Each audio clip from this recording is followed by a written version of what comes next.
بسم اللہ الرحمن الرحیم۔ محترم ناظرین، السلام علیکم۔ آج کی ویڈیو میں ہم آپ کو حضرت لقمان علیہ السلام کے بارے میں بتائیں گے۔ تاریخ میں جن عظیم المرتبت اور صالح حکمہ کا ذکر ہوا ہے ان میں سے ایک حضرت لقمان علیہ السلام ہیں۔ آپ کا اسم مبارک قرآن میں 2 بار ذکر ہوا ہے اور قرآن کا سورہ نمبر 31 بھی انہی کے نام سے موسوم ہے۔ حضرت لقمان کے بارے میں رسول کریم صلی اللہ علیہ وآلہ وسلم کی ایک حدیث ہے، میں حق بات کہتا ہوں کہ لقمان پیغمبر نہیں تھے، لیکن ایسے بندے تھے جو بہت زیادہ غور و فکر کرتے تھے۔ وہ یقین و ایمان کے بلند درجے پر فائز تھے، وہ اللہ کو دوست رکھتے تھے اور اللہ تعالیٰ بھی انہیں دوست رکھتا تھا، اور اللہ تعالیٰ نے انہیں حکمت جیسی نعمت سے نوازا تھا۔ حضرت لقمان ان افراد میں سے تھے جنہوں نے طویل عمریں پائیں۔ آپ کی عمر کے بارے میں 200 سے 560 اور 1000 سے 3500 سال تک لکھا گیا ہے۔ آپ کا سلسلہ نسب یوں بیان کیا جاتا ہے: لقمان بن عنقا بن مزید بن سارون۔ آپ علیہ السلام کا لقب ابو الاسود تھا۔ بعض انہیں حضرت ایوب علیہ السلام کا بھانجا یا ان کی خالہ کا بیٹا لکھتے ہیں کہ ان کا سلسلہ نسب ناہور بن طارق تک پہنچتا ہے جو حضرت ابراہیم علیہ السلام کے بھائی ہیں۔ وہ افریقہ کے دیہات نوبہ کے رہنے والے تھے، اس وجہ سے ان کا رنگ سیاہ، ہونٹ موٹے موٹے اور پاؤں چوڑے چوڑے تھے۔ وہ ایک عرصہ تک بنی اسرائیل کے ایک دولت مند شخص کین بن حسر کے غلام رہے، لیکن ان کی حکمت کی وجہ سے انہیں ان کے ارباب نے آزاد کر دیا تھا۔ مشہور و معروف محدث مسعودی لکھتے ہیں کہ لقمان افریقہ کے ایک گاؤں نوبہ کے رہنے والے تھے۔ ان کے آقا کا نام کین بن حسر تھا۔ حضرت لقمان علیہ السلام حضرت داؤد علیہ السلام کی حکومت کے 10ویں سال دنیا پر تشریف لائے۔ وہ ایک عبد صالح تھے۔ اللہ تعالیٰ نے انہیں حکمت کی نعمت سے نوازا۔ انہوں نے طویل عمر پائی، دنیا کے مختلف حصوں میں زندگی گزاری۔ ان سے ہمیشہ حکمت و دانائی ظاہر ہوتی اور وہ حضرت یونس علیہ السلام کے زمانے تک زندہ رہے۔ ایک حدیث میں آیا ہے کہ حضرت لقمان علیہ السلام نے اپنے بیٹے سے فرمایا: اے میرے بیٹے، میں نے 400 پیغمبروں کی خدمت کی ہے، میں نے ان کے کلام سے 4 باتیں اخذ کی ہیں۔ جس وقت تم نماز کی حالت میں ہو تو اپنے دل کی حفاظت کرو، جس وقت تم دسترخوان پر بیٹھے ہو تو اپنے گلے کو محفوظ رکھو، یعنی حرام مال سے بچاؤ، جس وقت تم کسی دوسرے کے گھر میں جاؤ تو اپنی آنکھ کو بچاؤ، یعنی نامحرم پر نگاہ ڈالنے سے باز رہو، اور جس وقت لوگوں کے درمیان میں جاؤ تو اپنی زبان کی حفاظت کرو۔ کہا جاتا ہے کہ حضرت لقمان علیہ السلام نے اپنی زندگی کا بیشتر حصہ مشرق وسطیٰ، خاص کر فلسطین اور بیت المقدس میں گزارا ہے، اور ان کی قبر فلسطین کی ایک بندرگاہ ایلا میں ہے۔ حضرت لقمان علیہ السلام جو کہ ایک سیاہ فام افریقی اور بدصورت شخص ہوتے ہوئے حکمت کے بلند و بالا مقام پر فائز ہوئے ہیں، تو یہ صرف اور صرف روح و نفس کی خوبصورتی اور دل کی پاکیزگی کی وجہ سے ہے۔ اسی بنا پر روایت میں آیا ہے کہ کسی شخص نے حضرت لقمان علیہ السلام سے پوچھا: کیا تم ہمارے ساتھ بھیڑ بکریاں نہیں چراتے تھے؟ حضرت لقمان علیہ السلام نے کہا: ہاں، ایسا ہی ہے۔ اس نے پوچھا: آپ یہ بتائیں کہ آپ کو علم و حکمت کہاں سے نصیب ہوئی؟ آپ تو کسی مدرسہ میں نہیں پڑھے۔ حضرت لقمان علیہ السلام نے جواب میں فرمایا: مجھے یہ حکمت اللہ کی مرضی، امانت ادا کرنے، سچ بولنے اور بیہودہ باتوں سے بچنے کی وجہ سے نصیب ہوئی ہے۔ حضرت لقمان علیہ السلام کی اپنے فرزند کے نام وہ 10 نصیحتیں جو قرآن کی 5 آیات میں مذکور ہیں، عقائد، اخلاق اور آداب معاشرت کا مجموعہ ہیں، اور یہ قرآن پاک کی سورہ لقمان میں موجود ہیں۔ اے بیٹے، کسی چیز کو اللہ کا شریک نہ بناؤ، بے شک شرک بہت بڑا ظلم ہے۔ اے بیٹا، نیکی یا بدی ایک رائی کے دانے کے برابر ہو، اور کسی پتھر کے اندر ہو یا آسمانوں پر ہو یا زمینوں کی گہرائیوں میں ہو، تو خدا روز قیامت ضرور اسے سامنے لائے گا کہ وہ لطیف بھی ہے اور باخبر بھی ہے۔ بیٹا، نماز قائم کرو، نیکیوں کا حکم دو، برائیوں سے منع کرو، اور اس میں جو مصیبت پڑے اس پر صبر کرو کہ یہ بہت بڑی حکمت کا کام ہے۔ اور خبردار، لوگوں کے سامنے اکڑ کر منہ نہ پھلا دینا۔ زمین پر غرور کے ساتھ نہ چلنا کہ خدا اکڑنے والے اور مغرور کو پسند نہیں کرتا ہے۔ اور اپنی رفتار میں میانہ روی سے کام لینا، اور اپنی آواز کو دھیما رکھنا کہ سب سے بدتر آواز گدھے کی آواز ہوتی ہے۔ رسول خدا صلی اللہ علیہ وآلہ وسلم سے منقول ہے کہ ایک دن جناب لقمان علیہ السلام دوپہر کے وقت آرام کی نیند سو رہے تھے کہ اچانک انہوں نے ایک آواز سنی: اے لقمان، کیا آپ یہ چاہتے ہیں کہ خداوند متعال آپ کو زمین پر اپنا خلیفہ اور نمائندہ قرار دے تاکہ آپ لوگوں کے درمیان حق کا فیصلہ کریں؟ جناب لقمان علیہ السلام نے جواب میں کہا: اگر میرا پروردگار مجھے اختیار دے تو میں راہ عافیت قبول کروں گا اور اس بہت بڑے امتحان کے لیے تیار نہیں ہوں گا، لیکن اگر حکم ہو تو اسے دل و جان سے قبول کروں گا، کیونکہ میں جانتا ہوں کہ اگر تو میرے کاندھوں پر ایسی ذمہ داری ڈالے گا تو ضرور بضرور میری مدد کرے گا اور مجھے لغزشوں سے محفوظ رکھے گا۔ فرشتوں نے کہا: اے لقمان، قضاوت کی ذمہ داری کیوں قبول نہیں کرتے ہو؟ جناب لقمان علیہ السلام نے کہا: کیونکہ لوگوں کے درمیان قضاوت کرنا سخت ترین منازل اور اہم ترین مراحل میں سے ہے، اور ہر طرف سے ظلم و ستم کی امواج اس کی طرف متوجہ ہیں۔ اگر اللہ تعالیٰ انسان کی حفاظت کرے تو وہ قابل نجات ہے، اور وہ غلط راستے پر چل نکلے تو بہشت کے راستے سے منحرف ہو جاتا ہے۔ جس شخص کا سر دنیا میں نیچے اور آخرت میں بلند ہو وہ اس سے کہیں بہتر ہے کہ جس کا سر دنیا میں بلند اور آخرت میں نیچے ہو۔ جو شخص دنیا کو آخرت پر ترجیح دیتا ہے اسے دنیا بھی نہیں ملتی اور آخرت سے بھی ہاتھ دھو بیٹھتا ہے۔ فرشتے حضرت لقمان علیہ السلام کی اس خوبصورت منطق سے حیران رہ گئے۔ جناب لقمان اس گفتگو کے بعد گہری نیند سو گئے۔ اللہ تعالیٰ نے ان کے دل میں حکمت کا نور روشن کیا۔ جب وہ نیند سے بیدار ہوئے تو ان کی زبان پر حکمت جاری ہوئی۔ انہوں نے اپنی سرشار حکمتوں کے ذریعے مشکلات کو حل کرنے کے لیے حضرت داؤد علیہ السلام کی مدد کی۔ حضرت داؤد علیہ السلام نے ان سے فرمایا، اے لقمان، آپ کو خوشخبری ہو کہ آپ کو حکمت عطا کی گئی ہے۔ اب ہم آپ کے لیے حضرت لقمان علیہ السلام کے چند واقعات اور داستانیں بیان کرتے ہیں جن میں ہم سب کے لیے سبق اور نصیحت ہے۔ ایک ہوس باز دولت مند شخص کسی چشمے کے کنارے بیٹھا جوئے بازی میں مشغول تھا۔ اس نے مستی کی حالت میں یہ شرط باندھی کہ جو کوئی بھی ہار گیا وہ یا تو اس چشمے کا سارا پانی پیے گا یا اپنی بیوی اور اپنا مال و دولت جیتنے والے کے سپرد کر دے گا۔ خواہشات کا دلدادہ دولت مند شخص بازی ہار گیا۔ جیتنے والے شخص نے اس مالدار شخص سے اس کی بیوی اور دولت حوالے کرنے کا مطالبہ کیا۔ وہ اب بہت بڑی مشکل میں پھنس چکا تھا۔ اس نے ایک دن کی مہلت مانگی اور جا کر جناب لقمان علیہ السلام سے درخواست کی کہ وہ اسے اس مشکل سے نکال لیں۔ حضرت لقمان علیہ السلام نے اس شخص سے کہا، میں ایک شرط پر تمہیں اس مشکل سے نجات دلاؤں گا۔ وہ شرط یہ ہے کہ آج کے بعد جوا نہیں کھیلو گے۔ اس مالدار شخص نے حضرت لقمان علیہ السلام کی شرط قبول کر لی۔ جناب لقمان علیہ السلام نے اس سے کہا، جس وقت وہ جیتنے والا شخص تمہارے پاس آ کر چشمے کا سارا پانی پینے یا ساری دولت اور بیوی حوالے کرنے کا مطالبہ کرے تو اسے یوں کہو، اگر تمہارا مراد وہ پانی ہے جو کل اس ندی میں تھا تو اسے لے آؤ تاکہ میں پیوں، اور اگر مراد وہ پانی ہے جو اس وقت موجود ہے تو تم چشمے کا منہ بند کرو تاکہ بچنے والا باقی پانی پی سکوں، اور اگر تمہاری مراد وہ پانی ہے جو آئندہ اس ندی میں جاری ہوگا تو آئندہ ابھی تک آیا نہیں ہے، لہذا صبر سے کام لو۔ اس دولت مند شخص نے جوا جیتنے والے شخص کے سامنے یہی مطالبات رکھے تو اس کے پاس کوئی چارہ کار نہ رہا اور اس کا منہ بند ہو گیا۔ یہی وہ مقام ہے جب حضرت لقمان علیہ السلام کی حکمت آشکارا ہوئی اور لوگوں نے انہیں پہچانا۔ تاریخ انبیاء کے مطابق وہ دولت مند شخص حضرت لقمان علیہ السلام کا آقا کین تھا جس نے 30 مسکال سونے کے عوض میں حضرت لقمان کو خریدا تھا۔ اس نے اس واقعہ کے بعد جناب لقمان کو آزاد کر دیا تھا۔ ایک دن حضرت لقمان علیہ السلام کے ارباب نے ان سے کہا، ایک گوسفند یعنی بھیڑ ذبح کرو اور اس کے تمام اعضاء میں سے 2 بہترین اعضاء میرے لیے پکا کر لاؤ۔ حضرت لقمان نے گوسفند ذبح کیا، اس کی زبان اور اس کا دل نکالا، انہیں پکا کر اپنے ارباب کے سامنے لا رکھا۔ اگلے دن ارباب نے پھر کہا کہ گوسفند کے اعضاء میں سے 2 بدترین اعضاء پکا کر لے آؤ۔ حضرت لقمان نے پھر زبان اور دل پکا کر ارباب کی خدمت میں حاضر کر دیے۔ ارباب نے پوچھا، میں نے تمہیں کہا تھا کہ 2 بہترین اعضاء پکا کر لاؤ تو تم زبان اور دل پکا کر لائے، پھر میں نے تم سے بدترین اعضاء کا مطالبہ کیا تو تم پھر دل اور زبان لے آئے ہو، اس کی وجہ کیا ہے؟ جناب لقمان علیہ السلام نے کہا، اگر یہ دونوں عضو پاک ہوں تو بہترین ہیں اور اگر یہی پلید ہوں تو بدترین ہیں۔ ایک دن جناب لقمان کا آقا بیت الخلاء میں گیا، اسے گئے ہوئے کافی وقت گزر چکا تھا۔ جناب لقمان نے بلند آواز سے کہا، بیت الخلاء میں زیادہ دیر بیٹھنا درد جگر اور بواسیر ہونے نیز بیت الخلاء کی آلودہ حرارت مغز میں جذب ہونے کا موجب ہے، لہذا اعتدال کی حد تک بیٹھو اور اٹھ کر باہر آ جاؤ۔ اس کے بعد دوسروں کو سمجھانے کے لیے یہی بات بیت الخلاء کے دروازوں پر لکھ دی گئی۔ حضرت لقمان علیہ السلام کے آقا کے بہت زیادہ باغات اور غلام تھے۔ جناب لقمان بھی ان غلاموں میں شامل تھے۔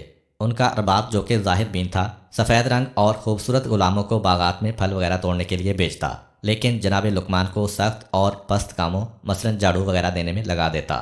یوں وہ حضرت لقمان علیہ السلام کی توہین کرتا، حالانکہ وہ سیرت و کردار اور معرفت میں تمام غلاموں پر فوقیت رکھتے تھے۔ جناب لقمان کے آقا کی یہ غلط روش اس بات کا موجب بنی کہ اس کے غلام بھی حضرت لقمان کو حقیر سمجھنے لگے اور ان کی قدر و قیمت کے قائل نہ تھے، بلکہ بعض اوقات انہیں اذیت و آزار پہنچاتے۔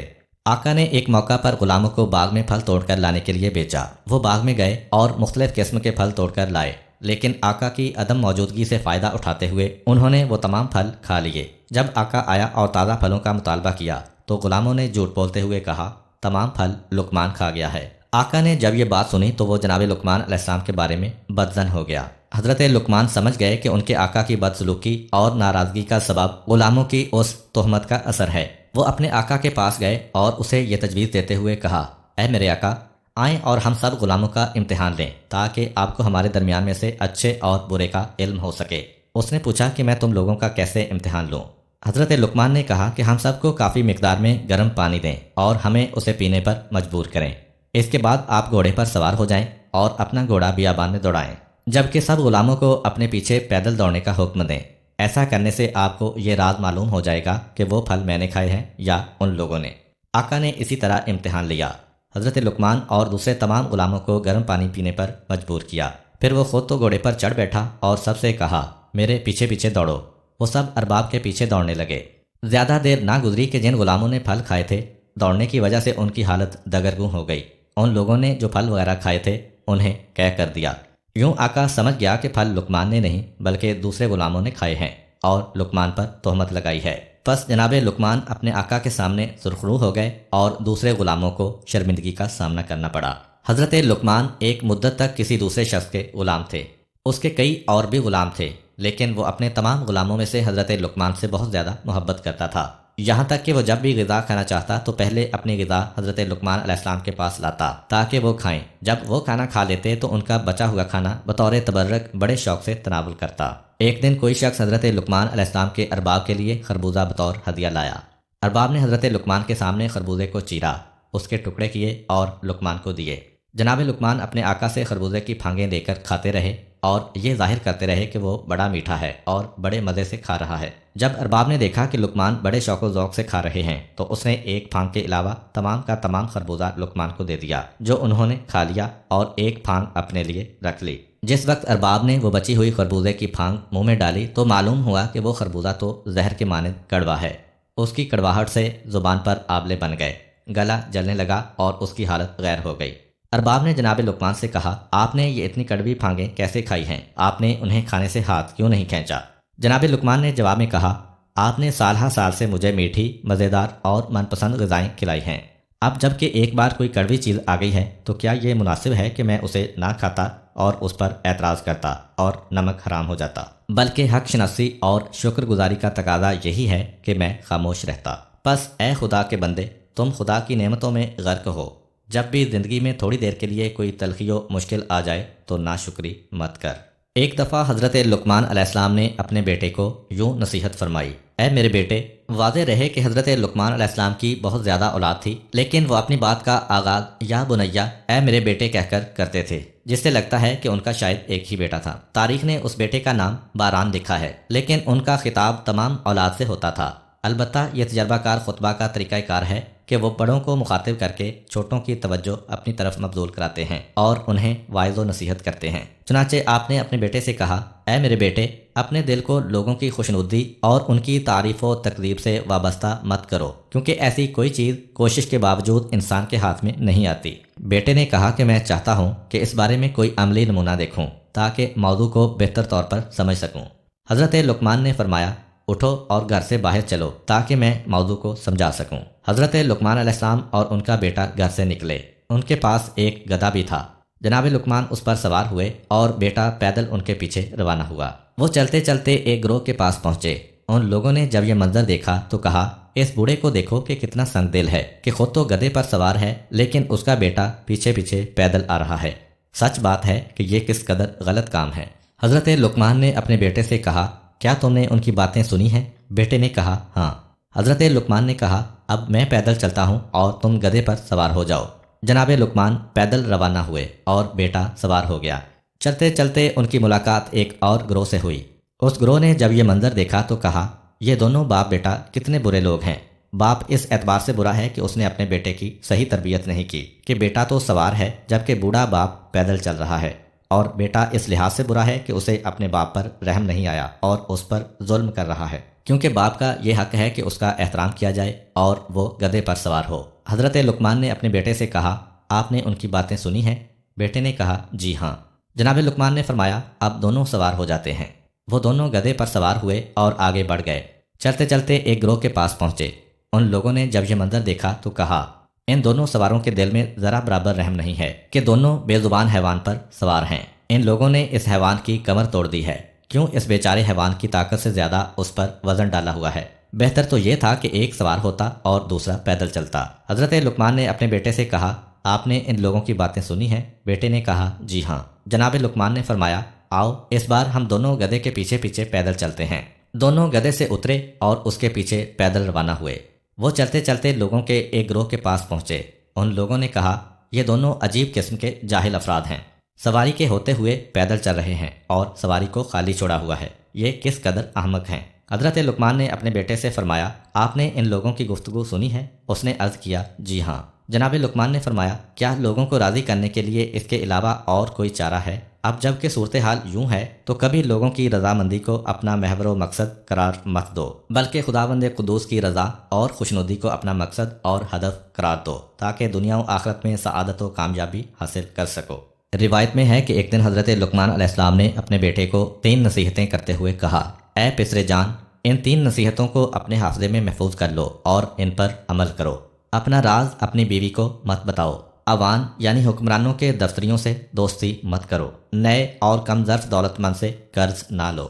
حضرت لقمان جب دنیا سے رخصت ہو گئے تو ان کے بیٹے نے ان نصیحتوں کو آزمانا چاہا اور دیکھنا چاہا کہ ان کاموں کو انجام دینے سے نقصان کیا ہوگا جن کو انجام نہ دینے کی اس کے حکیم باپ نے اسے وصیت کی تھی۔ اس نے ایک گوسفند ذبح کیا، اسے ایک بوری میں ڈالا، بوری کا منہ باندھا، اسے اٹھا کر گھر لے آیا، اپنے پلنگ کے نیچے گڑھا کھودا اور اسے وہاں پر دفن کر دیا۔ اس کے بعد اپنی بیوی سے کہا، میرا ایک دشمن تھا، میں نے اسے قتل کرنے کے بعد یہاں پر دفن کر دیا ہے، محتاط رہنا اور اس راز کو پوشیدہ رکھنا اور کسی کو مت بتانا۔ اس کے بعد اپنے ہمسائے میں رہنے والے ایک دفتری سے دوستی کر لی، ہر روز اسے دعوت دیتا اور اس کا دوست بن گیا۔ اسی محلہ میں ایک نوجوان رہتا تھا، اس کا کوئی خاندانی پس منظر نہیں تھا، اس نے محنت و مشقت سے دولت اکٹھی کی ہوئی تھی، وہ تازہ دولت مند ہوا تھا اور اپنی دولت مندی پر فخر بھی کرتا تھا۔ حضرت لقمان کے بیٹے نے اس سے کچھ درہم قرض لیے اور انہیں گھر میں چھپا کر رکھ دیا۔ دن گزرتے رہے، ایک دن جناب لقمان کے بیٹے کا اپنی بیوی سے جھگڑا ہو گیا۔ اس نے آہو بکا شروع کر دی اور بلند آواز سے کہا، اے بدکار قاتل، اے خون ریز، تم نے ایک شخص کو بے گناہ قتل کر کے گھر میں دفن کر رکھا ہے اور اب مجھے بھی قتل کرنا چاہتے ہو۔